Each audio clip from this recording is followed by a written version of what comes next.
Hello friends, welcome to my YouTube channel. See, आप लोगों ने काफ़ी बार देखा है कि यूट्यूब पे काफ़ी आपको लेक्चर्स वगैरह प्रोवाइड किए जाते हैं। काफ़ी जगहों पे डिफरेंट डिफरेंट आपको स्टडी मटेरियल दिया जा रहा है। इसी तरीके से मैं भी कोशिश करूँगा कि आपको एक अच्छे लेक्चर्स प्रोवाइड किए जाएं पर्टेनिंग टू लॉ। स्पेशली आज का जैसे हम लोगों ने एक ये जो यूट्यूब बना रहे हैं video, it is pertaining to the Indian penal code, law of crimes. ठीक है, इंडियन पेनल कोड के रिगार्डिंग इंडियन पेनल कोड में भी जो सबसे पहला टॉपिक आता है that is regarding your concept of crime. ठीक है, अब कंसेप्ट ऑफ क्राइम के बारे में हम लोगों ने आज के लेक्चर में देखना है कि what do you mean by concept of crime. ये कंसेप्ट ऑफ क्राइम है क्या? ठीक है, ये आज हम अपने इस वीडियो में जानने की कोशिश करेंगे।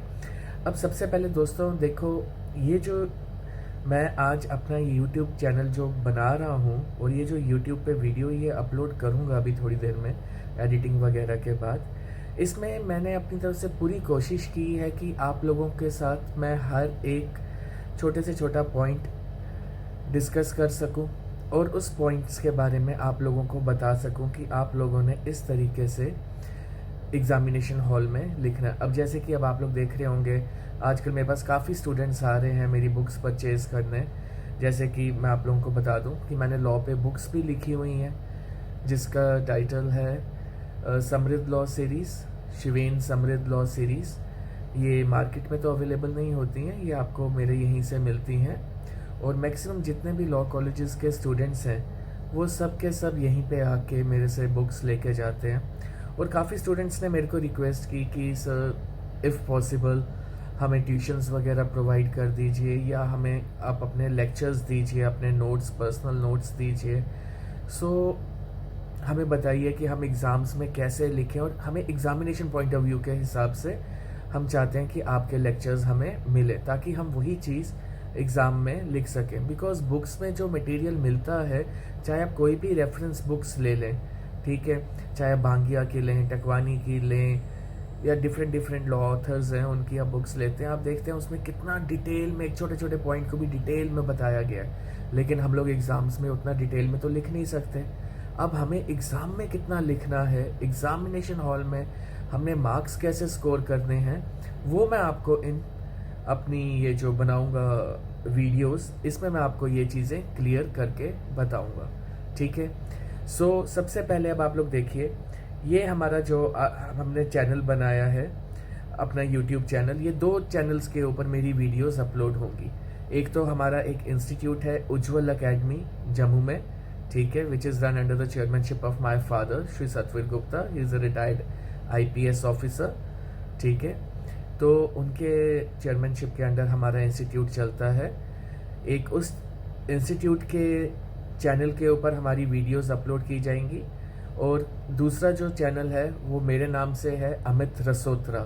ठीक है, जो मेरी अपनी पर्सनल वीडियोस होंगी वो सारी की सारी मैं उसके ऊपर अपलोड करते जाऊंगा। इफ़ पॉसिबल आप ये दोनों चैनल्स सब्सक्राइब कर लीजिएगा। ये लिंक मैंने आपको बताया है, ये अब आप देख रहे हैं पीछे स्क्रीन पे, ये लिंक है पूरा। ठीक है, इस लिंक में आप इसको फॉलो कीजिए और इसे सब्सक्राइब कीजिए। हमारा यूट्यूब चैनल भी है, हम लोग इंस्टाग्राम के ऊपर भी हैं, ठीक है, हम लोग टेलीग्राम के ऊपर भी हैं। अब देखिए, ये जो हम टॉपिक आपको पढ़ाएंगे, इस टॉपिक की जो PDF फाइल्स हैं वो आपको टेलीग्राम चैनल पे मिल जाएंगी मेरे।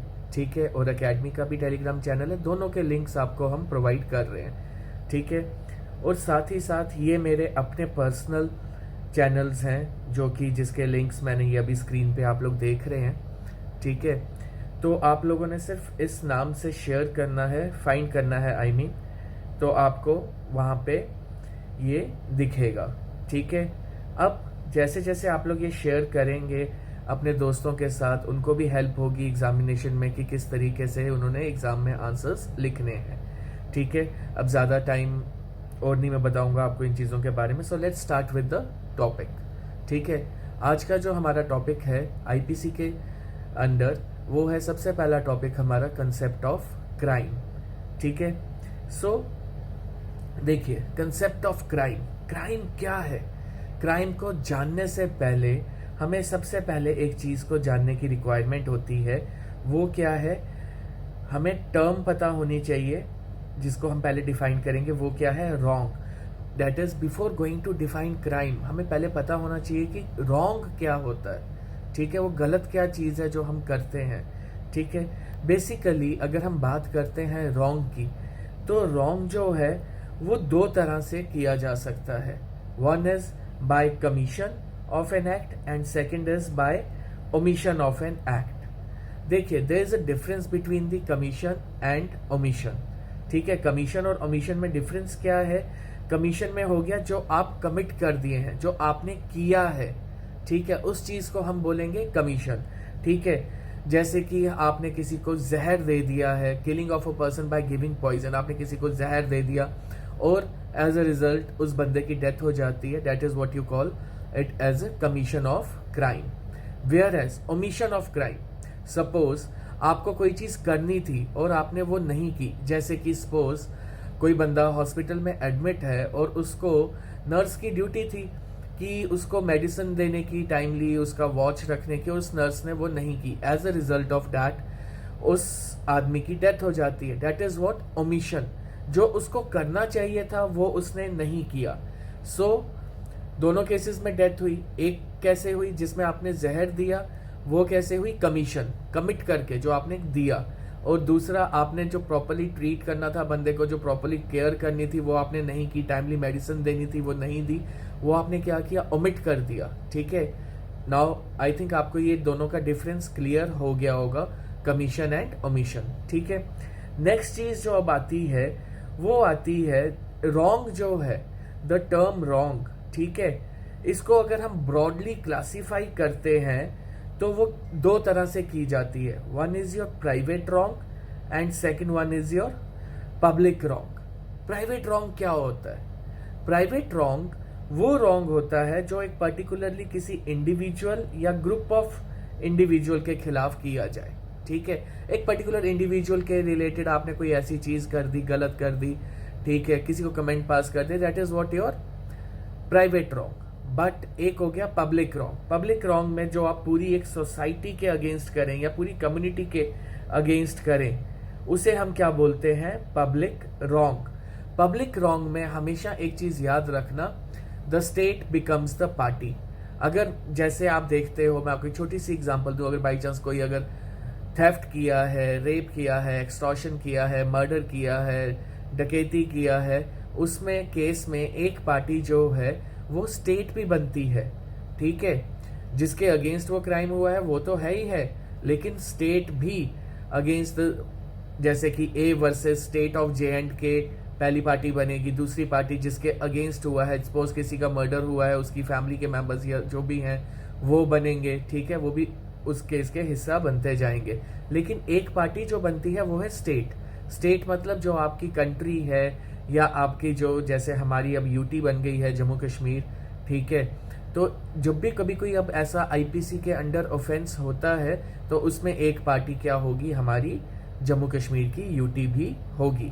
ठीक है, अब देखो IPC, Indian penal code. Indian penal code से क्या मतलब हुआ? देखो, पीनल जहां पे भी टर्म आती है उसका मतलब कि ऐसे ऑफेंसेस जिसके रिगार्डिंग आपको पनिश किया जा सकता है, जेल में डाल के आपको हवालात में डाला जा सकता है। ठीक है, ऐसे ऑफेंसेस को हम क्या बोलते हैं?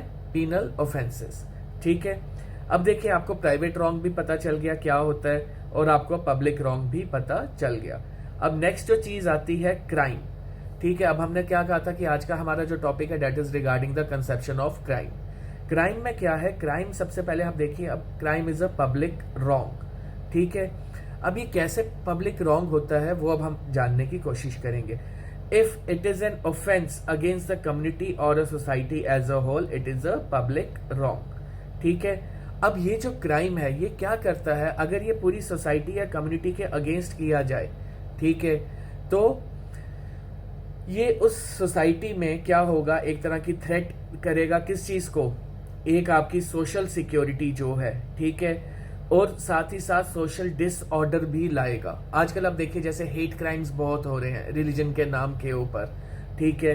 या आप देखिए हमारी अगर सोसाइटीज़ में अगर देखें क्राइम रेट अगर बढ़ जाता है, ठीक, जैसे मर्डर अगर बढ़ गया, रेप होना शुरू हो गया, थेफ्ट, एक्सटॉर्शन, रॉबरी वगैरह, ये सब चीज़ें अगर होती हैं, तो उसे हम पीसफुल सोसाइटी नहीं बोलते। हम देखते हैं कि ठीक है वो ऑफेंस अगर हमारे अगेंस्ट नहीं हुआ, डेट डज नॉट मीन कि हम लोग एक बड़ी पीसफुल सोसाइटी में जी रहे हैं। बट अगर वो हमारी सोसाइटी में हो रहे हैं तो वो हमारा क्या कर रहे हैं, सोशल डिसऑर्डर उसकी वजह से काफ़ी हो रहा है।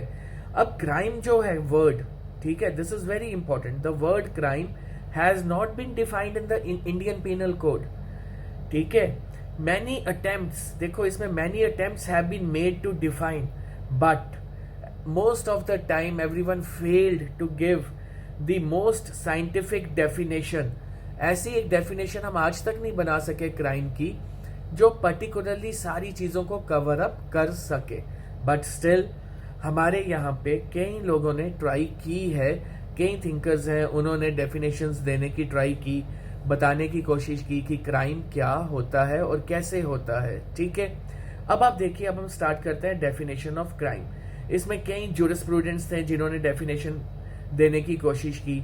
अगर हम क्राइम की बात करें, हम जैसे मैंने आपको भी डिस्कस किया था, वेरियस टाइप्स ऑफ क्राइम्स होते हैं। मैंने साइड पे अभी आप देख रहे हैं, यहाँ पे क्राइम वोकैबुलरी भी बताई है। मर्डर क्या होता है, इफ़ यू किल समबडी, ठीक है। शॉपलिफ्टिंग क्या हुई, अगर आप किसी शॉप से कोई गिफ्ट्स वगैरह या कोई भी शॉप से बिना पैसे दिए आप कोई चीज़ उठा लें। असॉल्ट क्या हुआ, किसी पे अटैक करना। आर्सन क्या होता है, अगर आप किसी को डेलिबरेटली आग लगा दें वहाँ पे, ठीक है। रॉबरी क्या हुई, ठीक है, प्रॉपर्टी अनलॉफुली अगर आप किसी से ले लेते हैं फोर्स या थ्रेट दे के, ठीक है, किसी को ज़बरदस्ती डरा के कि भाई तुम अगर अपने ये पर्स मेरे हाथ में नहीं देते मैं तुम्हें गोली मार दूंगा, ठीक है, इस तरह से। या फिर किसी को ब्लैकमेल करके अगर आप ले लेते हैं, ठीक है। मगिंग क्या होती है, ठीक है, अगर आप किसी को अटैक करते हैं और पब्लिक प्लेस पे ही उससे उसका सामान वगैरह ले लेते हैं, that is called as mugging.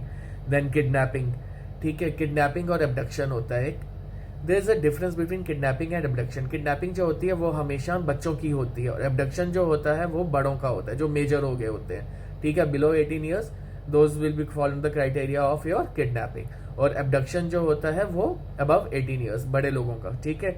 लेकिन जनरली हम लोग सोसाइटी में बोलते हैं कि भाई किसी बड़े आदमी को भी कोई लेके चले जाता है, उठा के ले जाता है, हम लोग बोलते हैं देखो जी उसका किडनैप हो गया है, ठीक है। But in legal terms kidnap means कि जो माइनर्स को उठा के ले जाया जाए, ठीक है। खैर वो हम आगे वाले टॉपिक्स में करेंगे, जो हम लोग नेक्स्ट वीडियोस वगैरह बनाएंगे उसमें हम लोग डिस्कस करेंगे किडनैपिंग, एब्डक्शन, मर्डर वगैरह। ये सारे टॉपिक्स हैं जो मैंने आगे अपलोड करूंगा वेरी सून, ठीक है। अब देखिए सर जेम्स स्टीफन ने क्या कहा था, crime is an act which is both forbidden by law and revolting to the moral sentiments of the society. मतलब देखो क्राइम वो है जिसे हमने क्या किया है, फॉरबिड किया हुआ है। जो लॉ है हमारा वो उसे फॉरबिड करता है। अब जैसे चोरी करना वो फॉरबिड है, वो रोक दिया गया हुआ है, वो नहीं कर सकते आप चोरी, ठीक है। इसी तरीके से आप एक्सटॉर्शन, डकैती, ठीक है, शॉपलिफ्टिंग, ये सब चीज़ें जो हैं नहीं कर सकते। अगर आप ऐसा करते हैं तो उसके लिए आपको पनिशमेंट दी जाती है। अब जैसे देखो ब्लैकस्टोन ने कैसे डेफिनेशन दी है, an act committed or omitted in violation of the public law forbidding or commanding it crime is a violation of public rights and duties due to the whole community considered as a community, ठीक है। अब वो ऐसे offences जिन्हें पूरी community या पूरी वहाँ की सोसाइटी फॉरबिड करती है करने से, उन चीज़ों को हम क्या बोलते हैं, क्राइम, ठीक है।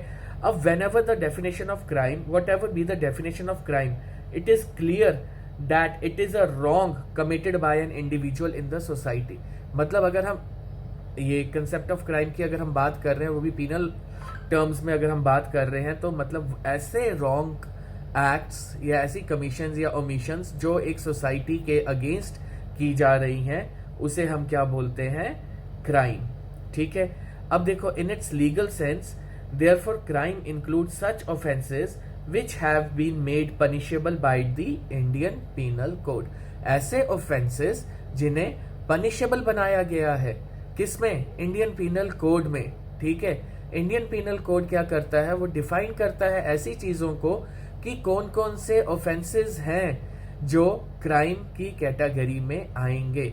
इंडियन पीनल कोड में हमेशा याद रखना सिर्फ और सिर्फ डेफिनेशंस दी गई हुई हैं, चाहे रेप हो, चाहे थेफ्ट हो, चाहे एक्सटॉर्शन, डकैती, मर्डर, ठीक है, किडनैपिंग, एब्डक्शन, इन सब के बारे में सिर्फ डेफिनेशन दी गई हुई है, इनके बारे में बताया गया हुआ है कि ये सब होता क्या है।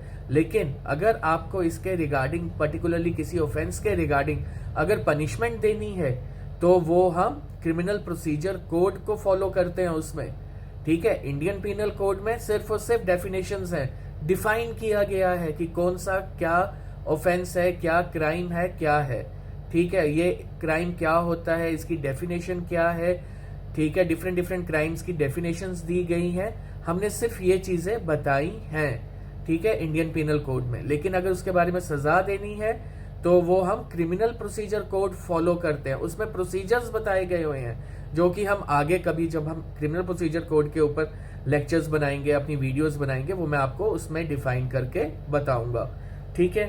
अब देखो केनी जो है उसने क्या बोला, उसने बोला opine that the crimes are the creations of the government policies.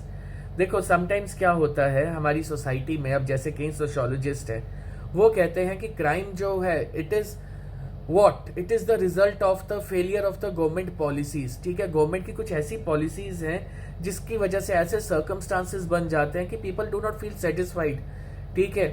वो लोग क्राइम की तरफ ज्यादा इंक्लाइन हो जाते हैं, ठीक है। अब जैसे अगर हम बात करें, जैसे कई सोशियोलॉजिस्ट हैं वो लोग क्या कहते हैं कि इंडिया में, ठीक है, क्राइम रेट जो है वो इंक्रीज होता है, वो क्यों? Because of the political corruption, sociological degradation, government indifferences, ठीक है। आप देखो हमारे यहाँ पे इंडिया में क्या है कि मतलब like people really feel very cheated, कि व्हेन दे फील कि यार हमारे यहाँ पे इतने स्कैम्स हो रहे हैं, इतना ऐसे हो रहा है, हम हमारे यहाँ पे डिले होता है प्रोसीजर्स में, सजा मिलने में कई कई साल लग जाते हैं, स्लो प्रोसीजर्स है, कभी वक्त पे किसी को सजा नहीं मिलती। So the people really get offended, they really feel very disheartened कि यार ये सब क्या हो रहा है हमारी सोसाइटी में, क्या ऐसे हमें न्याय मिलेगा? आप देखिए कोर्ट्स में कितने केसेस पेंडिंग है, कितने ज्यादा बर्डन पे बर्डन बढ़ते जा रहा है, लेकिन हमारा सिस्टम आज भी अगर हम बात करें वही कछुए वाली चाल पे चल रहा है। लेट्स होप कि ये मोदी सरकार कुछ करे हमारे इस सिस्टम के बारे में, बिकॉज आजकल देखो लोगों को चाहिए fast delivery of the cases, justice जल्दी चाहिए, लेकिन हमारे यहाँ पे इतना टाइम कंज्यूमिंग है कि जैसे अगर हम आज अगर अपनी कोर्ट में पिटीशन फाइल करते हैं, पिटीशन फाइल होगी, फिर नो समन्स जाएंगे, नोटिस जाएंगे, उसी में ही साल आपका लग जाएगा। उसके बाद जाके आपको अदर पार्टी जो है वो रिटर्न स्टेटमेंट देगी, मतलब उनकी साइड से ऑब्जेक्शंस आएंगे, इसी में मतलब साल 1.5 साल आपका निकल जाता है, कभी एडजर्न्स होते रहेंगे। सो टाइमली यहाँ पे हो नहीं रहा जस्टिस डिलीवर, तभी कहते हैं ना justice delayed is justice denied also. So the people really feel very disheartened. लेकिन हम लोगों ने कोशिश करनी है कि कल को अगर हम लोग लॉयर्स बनते हैं, हम लोग अपने क्लाइंट्स को अच्छी तरह से जस्टिस प्रोवाइड करें, और जितना हो सके जजेस को रिक्वेस्ट करके उन्हें शॉर्ट डेट्स पे ही खत्म किया जाए केसेस को, ठीक है। अब नेक्स्ट जो इसमें आती है चीज, अब जैसे हम बात कर रहे थे, हम इंडिया के बारे में मैंने बात की, अब इसी तरीके से अगर हम देखें अमेरिका के बारे में भी बात हम कर सकते हैं, यूएसए के बारे में। यूएसए में देखो जो वेपन्स हैं आर सोल्ड विदाउट कंडीशंस और permissions, even school boys can also purchase revolvers. आजकल आप लोग न्यूज में देखते हो कि स्कूल्स इंसिडेंसेस वहां पे अमेरिका में खूब हो रहे हैं, पब्लिक प्लेसेस पे हो रहे हैं, इमीडिएटली शूट आउट्स वगैरह स्टार्ट हो जाते हैं, और फिर वहां पे क्राइम रेट क्या है, बढ़ते जाता है। गवर्नमेंट की कुछ ऐसी पॉलिसीज भी होती हैं जिसकी वजह से वो इतने ज्यादा लिबरल हो जाते हैं कुछ चीजों को लेकर, दे रियली फील कि ओके फाइन हो रहा है तो हो रहा है, ठीक है, लेकिन हमें तो रेवेन्यू जनरेट हो रहा है ना। यूएसए में सबसे ज्यादा रेवेन्यू अगर जनरेट होता है वो थ्रू दीज ये वेपन्स वगैरह से होता है, ठीक है। अब जैसे अगर हम बात करें गवर्नमेंट की कुछ पॉलिसीज होती हैं, those are very bad policies, लेकिन उनको रेवेन्यू वहां से बहुत जनरेट होता है। जैसे अगर हम लिकर की बात करें, स्मोक, ये सिगरेट्स वगैरह की बात करें, these are really very harmful things, लेकिन इसके ऊपर टैक्स लगाती है गवर्नमेंट, लेकिन फिर भी पब्लिक कितना ज्यादा लेती है, ठीक है। उससे क्या होता है, गवर्नमेंट को रेवेन्यू जनरेट होता है, ठीक है। गवर्नमेंट कहती है हर एक चीज के बारे में कि भाई ये जहर है, ये नहीं लेना चाहिए, ये पीना नहीं चाहिए, सिगरेट शराब वगैरह, इससे बचो, दूरियां बनाओ इनसे, ठीक है, लेकिन फिर भी लोग ले रहे हैं, और इससे क्या हो रहा है, गवर्नमेंट को रेवेन्यू मिल रहा है। तो इसलिए फिर कई लोग, गवर्नमेंट क्या करती है, थोड़ी सी लिबरल हो जाती है, बिकॉज उन्होंने अपना शासन भी तो चलाना है ना, कहाँ से रेवेन्यू लाएंगी, ठीक है, हमारे इंडिया में आप वैसे भी जानते हैं कितने कम लोग हैं जो टैक्सेस पे करते हैं। खैर खैर वो हम बाद में बात करेंगे उसके बारे में। Now let's come back to this topic again. अब जो क्राइम है, क्राइम इज एन एक्ट और ओमिशन फॉरबिडेड और प्रोहिबिटेड बाय लॉ। ठीक है, it is amended as per the social deeds and social changes. मतलब देखिए टाइमली क्या होता है कि हम लोग इसमें चेंजेस वगैरह भी लाते हैं। कभी कोई चीज ऑफेंस नहीं होती, लेकिन इमीडिएटली कुछ समय के बाद या कुछ सालों के बाद उस चीज को हम ऑफेंस भी कह सकते हैं। जैसे कि अगर मैं बात करूं, अगर हम हिंदू मैरिज एक्ट की बात करते हैं, अब जब तक ये एक्ट नहीं बना था उससे पहले अगर कोई हिंदू बंदा अगर कोई एट अ टाइम एक वाइफ की जगह दो वाइफ्स रखता था, तीन वाइफ्स अगर रखता था, that is not an offence, that was not an offence. ठीक है, बट एट प्रेजेंट अगर कोई हिंदू पर्सन एक वाइफ होते हुए अगर दूसरी वाइफ रखता है, then he will be put behind the bars. ठीक है, he has committed the offence.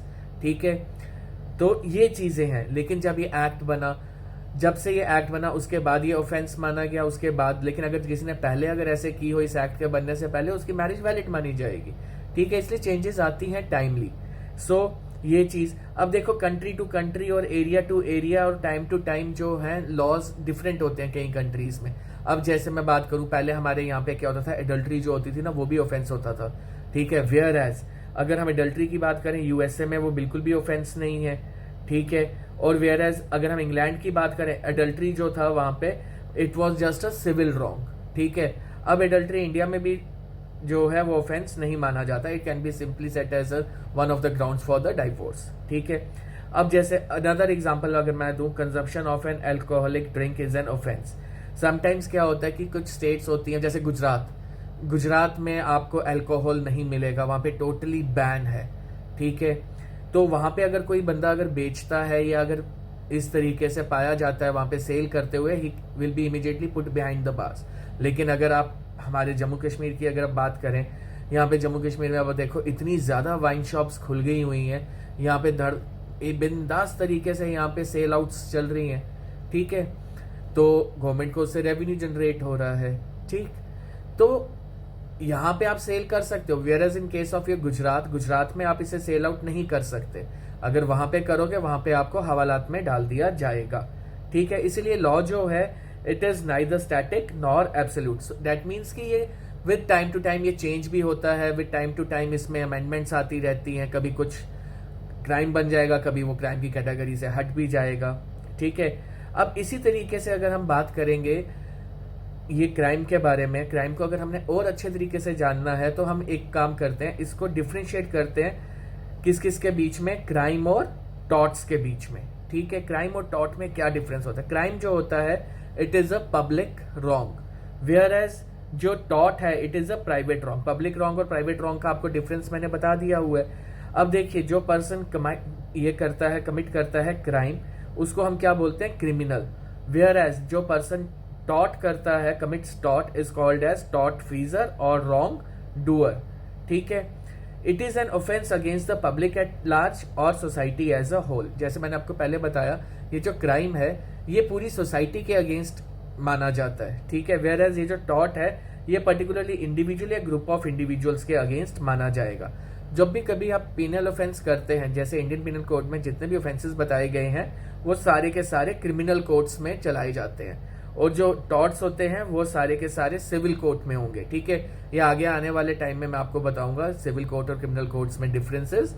ठीक है, आगे आने वाली वीडियोस में, तो इसके लिए आप हमारे इस चैनल को सब्सक्राइब कर सकते हैं और आप हमारे ये देखते रहिएगा वीडियोस। ठीक है, और फिर the object of criminal law is to punish the criminal and to establish peace and security. ठीक है, बेसिकली क्राइम में क्या आता है कि मतलब अगर हम कोई बंदा क्राइम करता है, हमारा बेसिकली पर्पस क्या है लॉ का, उसे पनिश करना, उसे बिहाइंड द बार्स डालना, ताकि एक सोसाइटी में एक एग्जाम्पल सेट हो सके और ताकि हमारी सोसाइटी में पीस और सिक्योरिटी अच्छे तरीके से लॉ एंड ऑर्डर मेंटेन हो सके। वेयर एज जो ऑब्जेक्ट है टॉट्स का is to provide remedy to the injured party. मतलब जिस बंदे का नुकसान हुआ है सिर्फ उसी की भरपाई करनी है भैया, सिर्फ उसी को फायदा देना है, ना कि पूरी सोसाइटी को टॉट्स में। अब लास्ट में देखो, अब आप लोग ये जान लो क्राइम में क्राइम में क्या है, law does not permit settlement of a criminal case और compromise between the parties, whereas torts में पार्टीज जो हैं वो डिस्प्यूट को सेटल भी कर सकती हैं। Whereas in case of a crime, अगर बाई चांस भाई साहब किसी ने अगर मर्डर कर दिया है तो मर्डर करने के बाद आप बोलेंगे बंदे को कि आप सेटल कर दो, हाँ भाई आउट ऑफ कोर्ट सेटलमेंट करते हैं, चाहिए ठीक है यार अब कर दिया तूने मेरी फैमिली में किसी का मर्डर, तो एक काम कर, हाँ मैं आउट ऑफ कोर्ट सेटलमेंट कर लेते हैं। ऐसा कुछ नहीं होता भाई साहब, it is a crime against the society. ठीक है, आप सोसाइटी के अगेंस्ट, आपने स्टेट के अगेंस्ट ये क्राइम किया है तो उसकी सजा तो आपको मिलेगी ही मिलेगी। ठीक है, तो इसीलिए हमेशा याद रखो, ये था आपका कंसेप्ट ऑफ क्राइम। ठीक है, अब एक दो चीजें और मैं कहूंगा। ये देखिए, अब ये बैक स्टेज पे अब आप लोग देख रहे हैं, ये है समृद्ध लॉ सीरीज जो मैंने लिखी हुई है, शिवेन समृद्ध लॉ सीरीज, और ये आपको अवेलेबल यहाँ पे होगी। ये एड्रेस आपको यहाँ पे दिया गया हुआ है, और ये दोनों मेरे पर्सनल नंबर्स हैं। कोई भी आपको डाउट है या कोई भी आप लोग डिस्कस करना चाहते हैं, कोई भी आपको लॉ रिलेटेड या किसी और चीज़ के रिलेटेड अगर आपको कोई एडवाइस चाहिए, यू आर मोस्ट वेलकम। ठीक है, और लास्ट में मैं यही कहूँगा, हो सके तो हमारी अकेडमी का चैनल उज्ज्वल_अकेडमी, ठीक है, ये इसको आप सब्सक्राइब कर लीजिए यूट्यूब पे। और मेरा जो पर्सनल चैनल है वो है अमित रसोत्रा। ठीक है, आप इसको सब्सक्राइब कर सकते हैं यूट्यूब पे। ठीक है, thank you everyone, God bless you all.